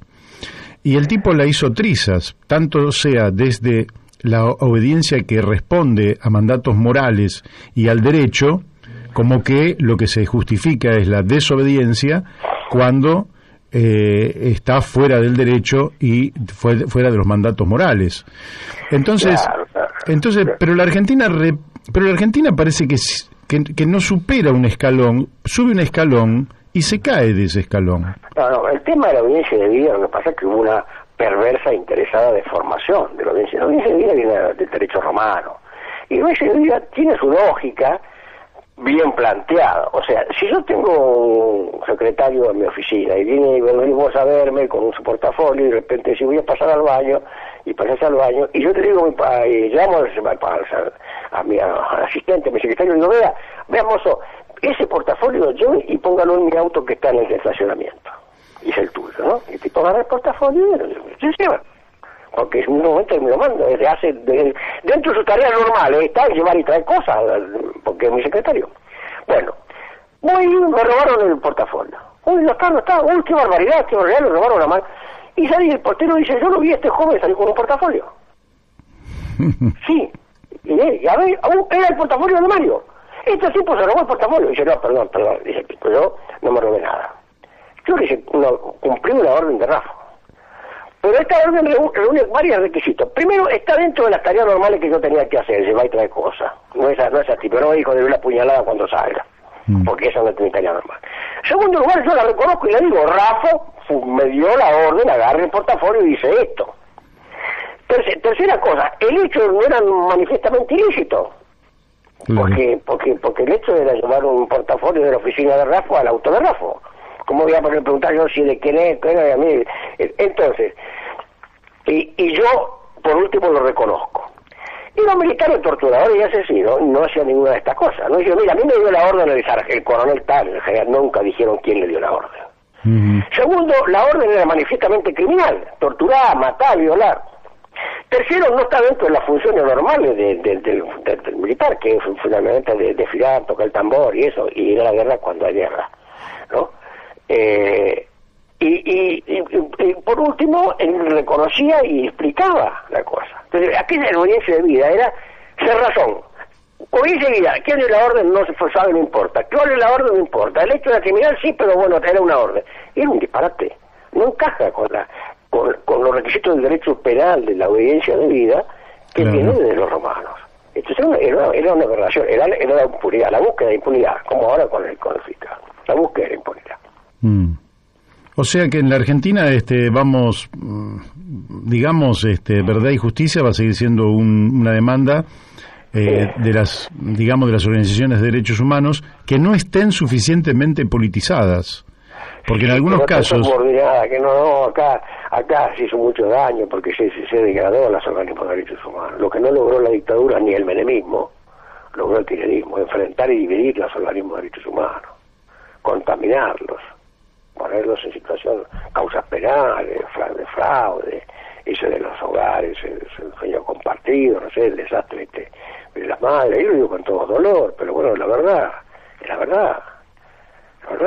algunos enfrentamientos totales, ver a la señora Bonafini abrazada con Milani, el jefe de los espías, acusado de la desaparición de un soldado, que hizo el acta. No, el soldado desertó, igual que el hijo de Conte. Claro. Igual que el hijo de Conte. No, desertó cuando iba Laura, Conte, el padre, mi querido Valenciano, nunca olvidado por su ejemplo, gran hombre. Y no, desertó. Lo mismo que dijo Milani del Soldonero, desertó. Y abrazado, la verdad que es pero es la reaparición con toda fuerza del siglo XX que en el mismo lodo paseado. Bueno, un buen cierre, Julio. Bueno, un abrazo, Un abrazo a Daniel, un abrazo a vos y a los oyentes, el saludo respetuoso de siempre. Gracias por llamarme. Un abrazo. Un abrazo, Julio. Chao. Bueno, no se lo decimos a él, pero es doctor Julio Raffo, abogado, profesor universitario de Derecho de Filosofía del Derecho y bueno, una persona que cuando opina sabe de qué opina. Miren, me llegó, ¿tenés algo para decir, Daniel? Sí, quería hacer una mención. Hoy se cumplen 12 años de la desaparición de un grande de la literatura latinoamericana, un grande que nos marcó a toda una generación, y me refiero a Mario Benedetti, que se fue, pero nos dejó una obra magnífica que desde estos micrófonos recomendamos fuertemente su lectura. Un grande del Uruguay y de América Latina. Ajá. ¿Y vos querés que lo recordemos a través de... Usted preguntará por qué cantamos? Y sería buenísimo. ¿Podría ser? Esto no estaba previsto, pero me encanta la canción y vamos a ver a qué intérprete elige Beto. No, el que quieras. ¿Qué quieras? Vamos. Usted preguntará por qué cantamos, poeta, escritor uruguayo, que nos llena de orgullo, rioplatense, para el mundo, porque en realidad es reconocido en el mundo. Sí. Allí vamos. Bueno, seguimos aquí en La Brújula, Qué lindo tema. Qué bien que hiciste en recordar. Cada día tiene una cantidad de ingredientes porque la historia, lógicamente, va llenando a cada día de personalidades, de hechos, de acontecimientos, de cosas que nos inspiran a vivir mejor. Y la verdad es que este es un canto a la alegría extraordinario. No hay que olvidarse nunca de nuestros poetas, porque son realmente un bálsamo para la vida y en los peores momentos siempre una buena canción, una poesía nos puede conformar, ¿no? Nos puede. Yo creo que sí, Y aparte la vida sin música, nosotros hacemos un programa prácticamente sin música. Porque nos han dicho, bueno, tiene tanto contenido, llénenlo de contenido, lo de ustedes no es un programa musical. Pero la música, evidentemente, merecería que le demos... Vamos a ver si tenemos un invitado esta semana que tenga que ver con la música. Bueno, cómo no. Yo creo que tengo que ver con la música. Vos tenés que ver, lógico. Vos sí tenés que ver. Acá, el operador también. También. Sí, la vida sin música sería, no sé qué sería, pero es impensable. Creo que estamos en contacto con César Lerena. César, muy buenos días, ¿cómo te va? ¿Qué tal, Mario? ¿Qué tal, Daniel? ¿Cómo les va? ¿Qué tal? Bien. César, vos sos un hombre atento a todo lo que ocurre con la zona, una de las zonas más importantes y absolutamente estratégicas de la Argentina, que tiene que ver con el Atlántico Sur. Y si no fuera por vos, la mayoría de las cosas que ocurren, por lo menos a mí, no voy a hablar por otros, se me pasarían de largo porque o no las veo, o no me entero, o no las conozco, o no las entiendo. Vos has escrito una nota sobre las áreas marinas protegidas atentan contra la administración del recurso pesquero argentino y decís que el proyecto bentónico, agujero azul, y las demás áreas marinas protegidas favorecen al Reino Unido en Malvinas. ¿Nos podés explicar cuál es el contenido de esta nota? Bueno, es difícil escribir sobre estas cuestiones porque en general estas áreas marinas protegidas, que son reservas que los distintos gobiernos hacen en sus áreas de marinas, tienen que ver con una política ambiental que se realiza en foros internacionales y que básicamente son necesarias las políticas de preservación de los recursos, etcétera, en este caso en el ámbito marino, ¿no? Uh-huh. Entonces, de pronto decir que las áreas marinas protegidas que tiene la Argentina, que son dos, básicamente, que alcanzan más o menos a los 100.000 kilómetros cuadrados, donde hay una reserva estricta de pesca, no se puede pescar en esas áreas. Uh-huh. Decir que reservar de esa manera, a través de estas áreas marinas protegidas, es los recursos podría ser interpretado como que estoy en contra del cuidado ambiental, y es todo lo contrario, ¿no? Lo cierto que esas áreas marinas que la Argentina tiene aprobadas permiten el desarrollo de las especies. Esas especies migran a Malvinas, y en Malvinas el destinatario de ese esfuerzo argentino es el Reino Unido, que otorga permisos de pesca que pescan las especies que la Argentina ha preservado. Claro. Entonces, eso por un lado.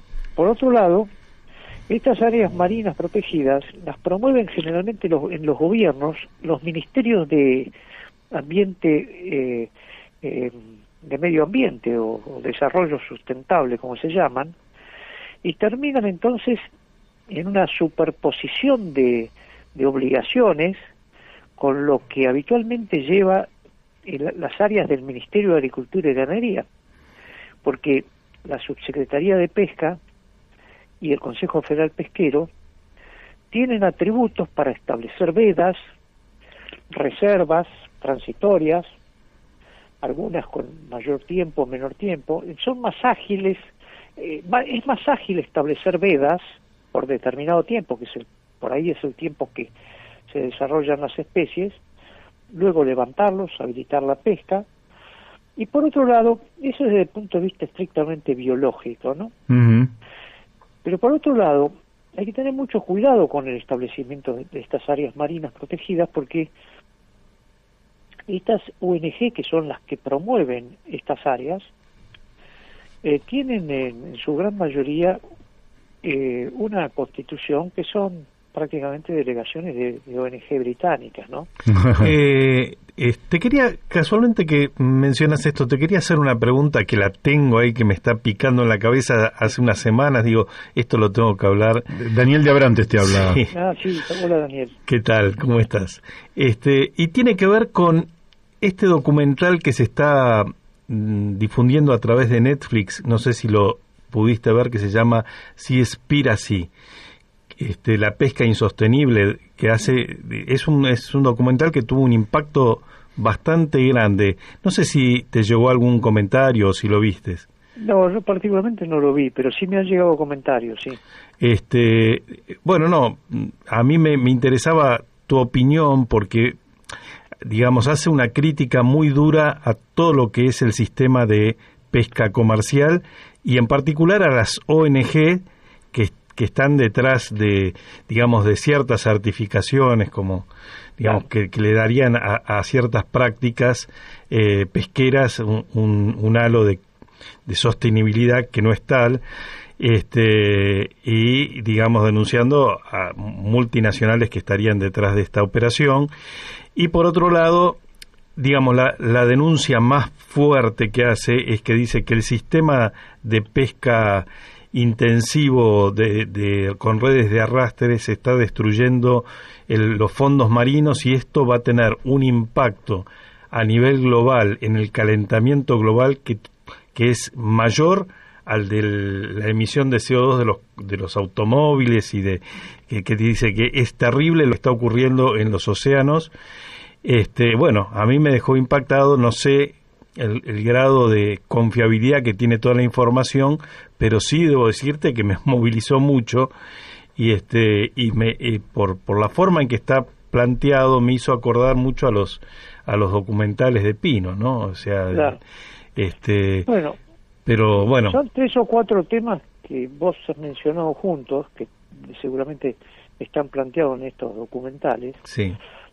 Yo quiero hacer reserva en este caso de que yo estoy absolutamente a favor de la preservación de los recursos, ¿no? Ahora, ¿cuáles son los métodos que se utilizan? Y ver las promociones de estas metodologías y quiénes son los beneficiarios directos de estas cuestiones, ¿no? Claro. Entonces, ahí hay 2 o 3 cosas. La primera, raramente son organizaciones, si no pro-británicas, son organizaciones ONG que tienen vínculos con organizaciones pro-británicas o británicas. Uh-huh. Eso a mí me llama la atención, ¿no? En primer lugar. Las que promueven estas áreas marinas protegidas, que yo comparto que pueda haber algún área marina protegida, pero parten de un concepto también erróneo, que es el siguiente. En esos acuerdos internacionales, en las organizaciones multilaterales, se acuerdan que hay que proteger entre el 10 y el 30% de las superficies marinas. Y eso en sí mismo es un grave error, porque más que proteger una determinada cantidad de kilómetros cuadrados, lo que hay que proteger son las especies. Entonces, no es lo mismo 10% protegido de un lugar donde efectivamente hay etapas de reproducción de las especies o lo que fuese, a proteger 30% de nada, ¿no? Entonces, hablar en términos porcentuales para mí es un grave error ya. Uh-huh. Después, la pregunta es por qué los gobiernos, los estados ribereños, que son en general los que tienen el manejo bien o mal de los recursos, ¿por qué a través de estas organizaciones se establecen estas áreas marinas en vez de presionar sobre los gobiernos para que utilicen las herramientas que tienen, que son las vedas, las reservas transitorias? Entonces, la especie en sí, el recurso pesquero, es dinámico. Por lo tanto, establecer un área a través de una ley, que eso supone luego la derogación de esa ley, para mí es un error. Segundo, eso en términos generales. Segundo, aquí la Argentina ha establecido 2 áreas marinas protegidas que tienen más o menos 100.000 kilómetros cuadrados, que son lugares que de alguna manera permiten que esos recursos, luego migrando a Malvinas, sean explotados por los británicos a través del otorgamiento de permisos de pesca. Entonces, no se entiende muy bien que no se hable de las 250.000 toneladas de pescado que se pescan en el área marina todos los años en forma ilegal. 250.000 toneladas. Claro, 250.000 toneladas se pescan en forma ilegal, porque la propia Naciones Unidas han determinado por la resolución 3149 que los espacios ocupados no pueden ser modificados en cuanto a las condiciones iniciales. Pensemos que en el año 82 la Argentina tenía ocupado los territorios insulares, o sea, Malvinas, Georgia y Sándwiches del Sur, más 3 millas marinas. Eso significaban 11.410 kilómetros. Y hoy el Reino Unido tiene 1.600.000 y pico de kilómetros ocupados. Entonces, y de esos, el Reino Unido tiene 1.000.000 que considera reserva ecológica, alrededor casualmente de la Georgia y Sándwiches del Sur.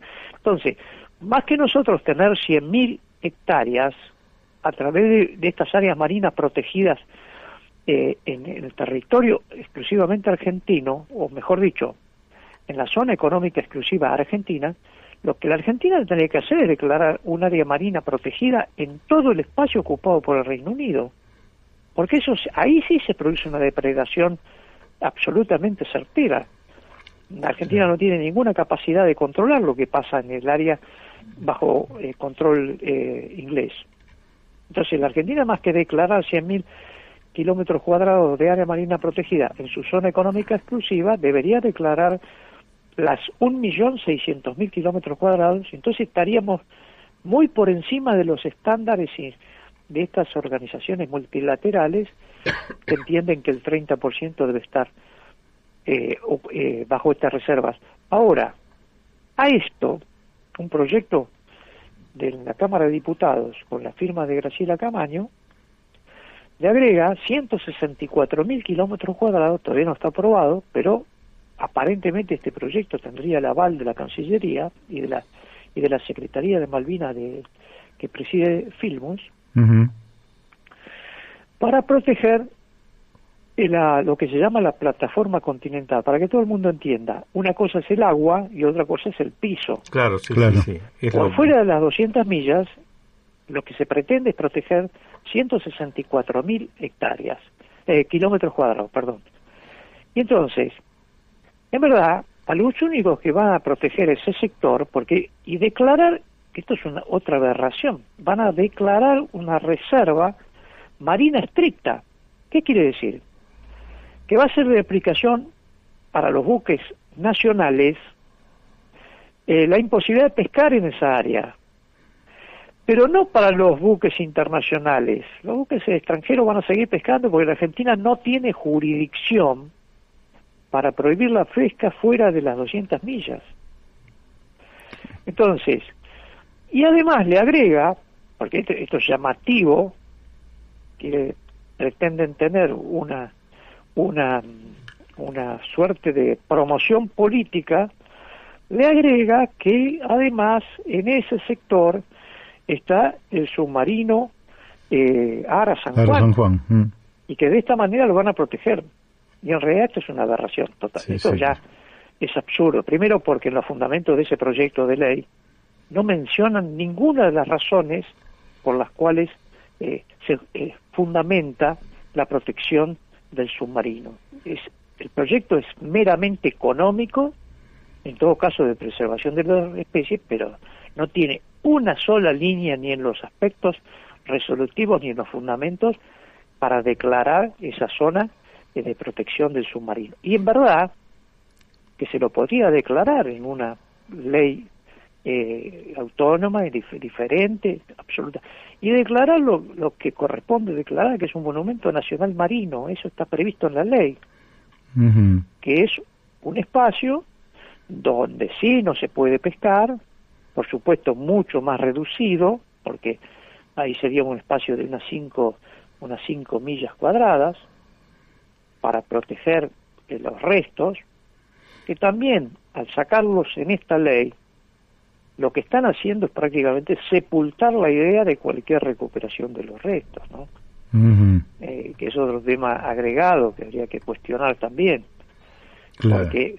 Pero sobre todo colocar en una zona de 164.000 kilómetros cuadrados, bajo ese pretexto, colocar una suerte de lugar de protección del submarino cuando no corresponde, porque ese lugar va a haber pesca internacional, lo van a limitar a los argentinos, yo creo que este error lo van a tratar de subsanar, pero no corresponde poner en una cuestión meramente económica la preservación de los restos del submarino. Para eso tendrían que haber sacado una ley específica, declarar monumento y no reserva marina estricta.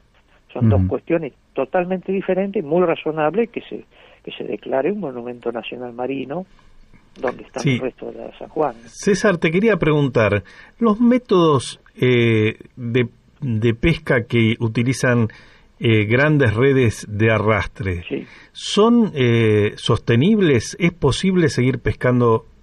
Yo vi ahí una infografía donde mostraban una red que podía embolsar una catedral por el tamaño que desplegaba y que aparentemente por donde pasa una red de ese tipo destruye todo el fondo marino, toda la biodiversidad, digamos, de algas y de todas las plantas que crecen en el fondo del mar y que son imprescindibles para que todo el ecosistema funcione. Esto, ¿qué es así? ¿Se están destruyendo los fondos del mar o es una exageración pensar que la utilización de esta tecnología va a atentar contra el ecosistema en general? Bueno, las redes de arrastre, digamos, hay sistemas de pesca, la pesca cada día va a sistemas más selectivos de pesca, ¿no? Entonces, esos sistemas selectivos no incluyen precisamente a los sistemas de arrastre. Los sistemas de arrastre son sistemas que arrastran, como se dice el dicho, el término, y llevan capturan todo tipo de especies. En Europa están siendo cuestionados estos métodos de pesca, de arrastre. No le han encontrado en todo caso la solución al problema para ver con qué otro sistema pueden reemplazar, pero lo agravante de este tema en el caso de la Argentina es que los buques que se cuestionan en Europa vienen a luego pescar vienen acá. a pescar al Atlántico Sur. Ahora, precisamente en lo que llama el agujero azul, que es lo que se pretende proteger, no hay ningún informe técnico. El último informe técnico que hizo que se hizo en Argentina fue de un estudio que hicieron los españoles en el año 2008, y las redes de arrastre en general en el agujero azul no tienen efectos negativos. No está demostrado que tengan efectos negativos porque la profundidad es mucho mayor y esas redes no trabajan sobre el fondo mismo. Pero es verdad que las redes de arrastre son un sistema cuestionados y que deben seguramente, no le han encontrado la solución del reemplazo, pero obviamente el camino será al reemplazo, porque sobre todo en lugares donde el fondo no es tan profundo, y sí, ahí se produce lo que vos mencionás, es el arrastre del piso y el deterioro del piso con todos los elementos que eso lleva, ¿no?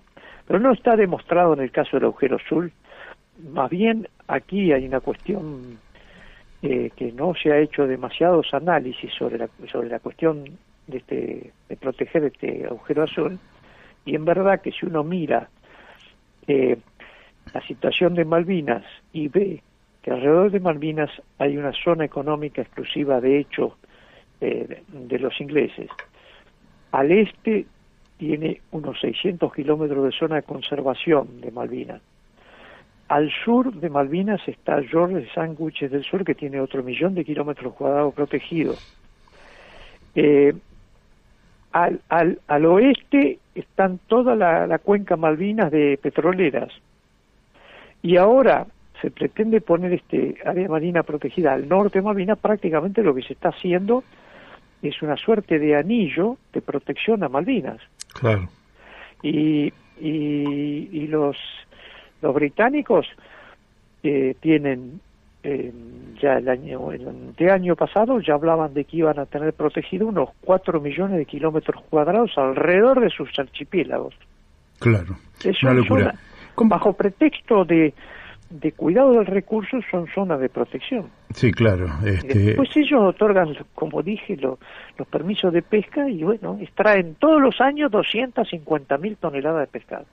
Pregunta un oyente, ¿cómo funcionan las 350 millas? Porque que eso sería por los derechos del mar. ¿Cómo funcionan las 350 millas y por qué después de las 200 millas ya la Argentina carece de jurisdicción para impedir la pesca ilegal? Sí, bueno, hasta 200 millas es lo que se denomina la zona económica exclusiva. Uh-huh. Pasando las 250 millas hasta las 350 millas, aunque en algunos lugares con mayor cantidad de millas, pero en general 350 millas, la Argentina, por la Convención de las Naciones Unidas y todos los países en general, han hecho un reclamo, han reivindicado determinada plataforma continental, que no son los cursos del agua, sino el piso, digamos, uh-huh. el lecho y subsuelo. Entonces, la Argentina tiene derechos hasta las 350 millas en todo lo que sea la explotación, por ejemplo, hidrocarburífera o la explotación mineral, etcétera. Pero no los recursos. Hay algunos recursos que viven en el fondo, son los mínimos. Los importantes están en el curso del agua. Ahora, que no tenga jurisdicción no quiere decir que la Argentina no tenga derechos. ¿Por qué? Porque pasando las 200 millas, la pesca, la Convención de las Naciones Unidas es libre. Creo que ya hemos hablado en alguna oportunidad que esta convención, que ha mejorado muchísimo la situación de anarquía que se vivía, es claramente beneficiaria, está preparada y de hecho cuando se aprobó esa convención se aprobó por consenso y eso obligó a los gobiernos como la Argentina a tener que aprobar prácticamente a libro cerrado, digamos. Si bien hizo algunas observaciones en la Argentina, pero que efectos prácticos no tienen. Entonces, la convención es claramente, manifiestamente favorable a los que se llaman los estados de bandera, es decir, a los buques extranjeros que pescan a distancia. Entonces, pasando las 200 millas, contestándole escucha. Miguel Pascuale. Miguel, la pesca es libre. Los buques, cualquier buque puede pescar en forma libre. Libre no quiere decir depredatoria. Uh-huh. Libre no quiere decir que no sea acordando la pesca con el Estado ribereño. En particular la Argentina tiene recursos que migran de la zona económica exclusiva, van a alta mar y luego vuelven. Es un ciclo biológico que tienen. Claro. Entonces, la Argentina tiene dos caminos para tratar de resolver esta cuestión. El primero es trabajar a nivel internacional para que de una vez por todas se entienda que el recurso migratorio del Estado ribereño, en este caso Argentina y Uruguay, es titular el Estado ribereño, como lo es en la zona económica exclusiva. Uh-huh. El hecho de que pase una línea imaginaria de las 200 millas no quiere decir que pierda el dominio de esa especie. Efectivamente. Esto es una cuestión a discutir a nivel internacional, porque es bastante... A ver, voy a poner un ejemplo medio brutal. Si yo tengo un caballo dentro de un campo, salta al alambrado, va a la ruta, y en la ruta un auto choca con ese caballo, tiene un grave accidente el conductor, ¿quién es el responsable de ese accidente? El dueño del caballo. Uh-huh. Es decir, el hecho de que haya pasado el alambrado no quiere decir que no siga siendo responsable el titular del dominio. Entonces, lo lógico es que el pez que está en la zona económica exclusiva, el hecho de que migre no significa que pierda la titularidad. Bueno, la convención... Perfecto, clarísimo. César, perdón que te interrumpa, pero la última pregunta que te quiero hacer, sí, y nos quedan muy poquitos minutos. Sí. ¿Cómo incide los acuerdos de Madrid o los tratados de Madrid o la subordinación que hemos alcanzado en Madrid hace 30 años atrás, sí, sobre esta realidad que vos estás mencionando? Y la primera realidad es que esos acuerdos debieron ser renegociados porque la Argentina, toda la cuestión pesquera ha quedado congelada, el tema del paraguas no tiene fecha de vencimiento, con lo cual el Reino Unido en Malvinas ha seguido creciendo, avanzando, desarrollándose, ahora está empezando a construir un nuevo puerto en Malvinas. Es necesaria la desechar esos acuerdos de Madrid que complementariamente van el pacto de Forador y Duncan, ¿no? Claro. Que ayuda mucho, el pacto de Forador y Duncan ayuda mucho a los ingleses porque a partir del Brexit le abre una puerta que lógicamente la Argentina debería cerrar, que son los vuelos a San Pablo, ¿no? Claro. Y ahora, Sí. ¿por qué el Congreso de la Nación no denuncia todos estos acuerdos? Bueno, esto es bastante sospechoso, porque no se trata de un gobierno, esto lo han pasado todos los gobiernos, Uh-huh. y siempre se ha hablado de la cuestión y algunos dicen que no es necesario derogarlos, que es el caso de este gobierno. En este momento Filmos entiende que no es necesario ni derogar ni desechar los acuerdos de Madrid, que dicho sea de paso, hay una cuestión latente que sigue vigente por los acuerdos de Madrid, que es la subordinación de alguna manera de las fuerzas militares argentinas a las británicas, ¿no? En el Atlántico Sur. Claro, es una locura. Y además de eso, este gobierno, por ejemplo, este gobierno, no sé si el gobierno, pero Filmo, que es el secretario de Malvinas, entiende que no es necesario derogar ni los acuerdos de Madrid ni los de Forador y Duncan, que no hay que aplicarlos, que no hay razón para no derogarlos. Bueno, yo creo que sí, que en todo caso hay que reformularlos, ¿no? Claro, con lo cual, pero en principio se podrían denunciar para habilitar una nueva ronda de negociación. Por pronto, para que la cuestión de la soberanía tenga fecha de vencimiento, ¿no? Claro. Porque está este tema de que la pregunta que uno se tendría que hacer, si no podemos negociar soberanía, y si al momento de negociar soberanía, que yo iría un poquito más al fondo, ¿no? Nosotros no es que tenemos que negociar soberanía, porque entendemos, y la Constitución Nacional así lo establece, que las Malvinas son argentinas. Lo que nosotros tenemos que negociar es cómo el gobierno del Reino Unido de Gran Bretaña nos devuelve Malvinas, más que negociar soberanía. Sí, claro. Ni más ni menos. Sí. Bueno, César, te agradecemos muchísimo la amabilidad que has tenido de participar aquí en La Brújula. Nosotros ya ahora, la radio nos pide el estudio, así que nos vamos a tener que ir. Te convocaremos de nuevo para seguir atentos frente a todo lo que ocurra en un área que efectivamente, aunque algunos quieren decir que no es importante, para nosotros es absolutamente estratégico y tiene que ver no solo con una soberanía abstracta, sino con las posibilidades de mejorar la calidad de vida de nuestro pueblo, ¿no? Exactamente, así es, Mario. Bueno, muchas gracias a ustedes por convocarme. Un fuerte abrazo. Y espero haber hecho un poco simple un tema muy complejo. Así es, lo has logrado porque efectivamente tu nota es exhaustiva y lo has podido reducir a pocas palabras, cosa que se hace comprensible para quienes nos están escuchando.